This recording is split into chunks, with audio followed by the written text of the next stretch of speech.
मनोज वापस आकर सबको प्यार से समझाता है। अरे वहां तो कुछ भी नहीं था। हो सकता है कि हवा का झोंका हो। अच्छा, गांव में असल में हवाएं इतनी तेज चलती हैं ना कि ये सब चीज़ें होती रहती हैं। शहर के हम लोग, हमें तो आदत है नहीं। पर पापा कोई रो रहा था। हाँ, मुझे भी सुनाई दिया पापा। अरे बेटा, मैंने अभी बताया ना। चलो बेटा, ऐसा कुछ भी नहीं है। हम सब सो जाते हैं, कल सुबह जल्दी उठना है ना। अगले दिन मनोज अपने दोस्त से अपने दफ्तर में इस बारे में बात करता है। उसका दोस्त बोलता है कि गांव के बाहर एक साधु बाबा हैं जो इन्हीं तरह की मुसीबतों का निवारण करते हैं। उसे उनसे जाके मिलना चाहिए। मनोज घर वापस आकर ये बात सीमा को बताता है। सीमा, जरा यहाँ आकर बैठो। मुझे तुमसे कुछ बात करनी है। कल रात जो हुआ, मुझे थोड़ी चिंता हो रही है। जी, मैं भी आपसे इसी बारे में बात करना चाहती थी। बच्चों के सामने तो मैंने कुछ नहीं बोला, पर मैं भी थोड़ा डर गई हूँ। आज मैंने सुबह अपने दोस्त से इस बारे में बात की। उसने एक सुझाव दिया कि हमें गांव के बाहर एक साधु बाबा के पास जाना चाहिए। वो इसी तरह की चीज़ों में लोगों की मदद करते हैं। सचमुच, ये तो बहुत अच्छी बात है। चलिए उनसे जाकर मिलते हैं। मनोज और सीमा साधु बाबा के पास जाते हैं और उन्हें पूरी बात बताते हैं। आप लोग चिंता न कीजिए, मैं ये सब ठीक कर दूंगा। साधु बाबा उनके साथ घर चलते हैं। घर पहुंचकर वो हवन की शुरुआत करते हैं।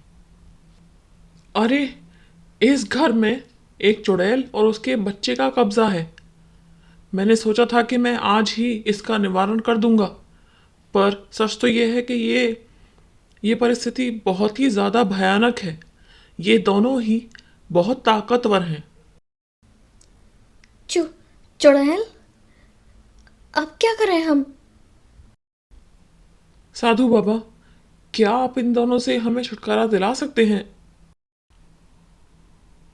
हाँ बेटा, पर इसमें थोड़ा वक्त लगेगा। अगली अमावस्या के दिन ही मुझे ये हवन करना होगा। अमावस्या को तो अभी कम से कम एक हफ्ता है। तब तक हम लोग क्या करें? तब तक तुम लोग जैसे अपनी जिंदगी जी रहे हो वैसे ही जीते रहो। अगर तुम्हें कोई आवाज़ सुनाई दे तो उसकी तरफ मत जाना। हो सकता है कि चुड़ैल तुम्हें अपने वश में करने की कोशिश करे।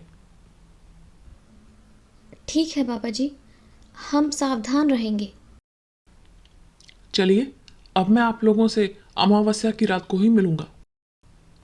वो चारों जैसे रह रहे थे वैसे ही अपने जीवन को जीते रहते हैं। उन्हें कभी रोने की तो कभी बर्तनों की आवाज़ें आती रहती हैं, लेकिन वो अब एक दूसरे को दिलासा दिलाते हैं कि ये सब जल्दी ही ठीक हो जाएगा। चुड़ैल ये सब देख रही थी और सुन रही थी। वो और भी ज़्यादा गुस्से में आ गई थी। मुझसे छुटकारा चाहते हैं? इन सबको तो सबक सिखाना ही पड़ेगा। एक दिन उनकी बेटी डॉली घर के बाहर खेल रही थी।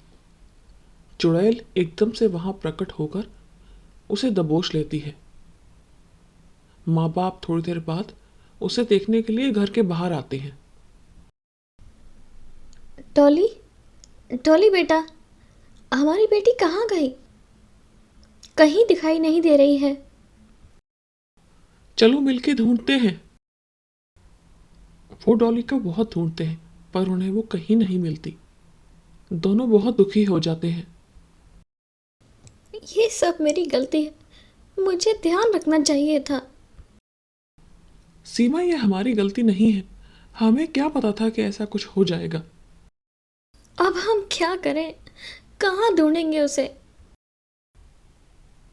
कहीं वो चुड़ैल तो नहीं। मैं ये सब नहीं होने दूंगा। हम अपनी बेटी को ढूंढ ले आएंगे। चलो मिलके साधु बाबा के पास चलते हैं और उन्हें बताते हैं सब कुछ। वो दोनों एक साथ साधु बाबा के घर जाते हैं, उन्हें सब कुछ समझाते हैं। क्या? ये सब कैसे?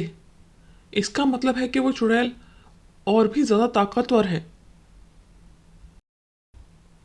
बाबा, हमारी मदद कीजिए, पता नहीं हमारी बच्ची किस हाल में होगी।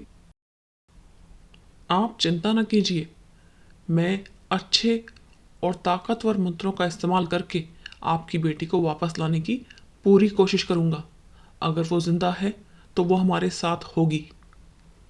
कल ही अमावस्या की रात है, हम सब पूजा करेंगे। अगली रात साधु उनके घर आ जाता है और हवन की शुरुआत करता है। अरे तू फिर से आ गया, चला जा यहां से। मैं तब तक नहीं जाऊंगा जब तक तू हमें इनकी बेटी वापस नहीं दे देती। मैं इनकी बेटी वापस नहीं करूंगी। इन लोगों ने मेरे घर पे कब्जा कर लिया है, ये जाने चाहिए। तुझे इनकी बेटी वापस देनी होगी और इस घर को छोड़ के भी हमेशा हमेशा के लिए चले जाना होगा। हवन की आग बड़ी होती जाती है और चुड़ैल को भस्म कर देती है। पिताजी, माँ। अरे मेरी बच्ची, मेरी प्यारी बच्ची। मेरी बेटी वापस आ गई। आप लोग चिंता अब मत करिए, ये चुड़ैल जा चुकी है और ये घर भी अब सुरक्षित है। सभी लोग एक दूसरे की तरफ प्यार से देखते हैं, वो मुस्कुराने लगते हैं। फिर वो साधु बाबा से धन्यवाद बोलते हैं, वो भी मुस्कुराता है।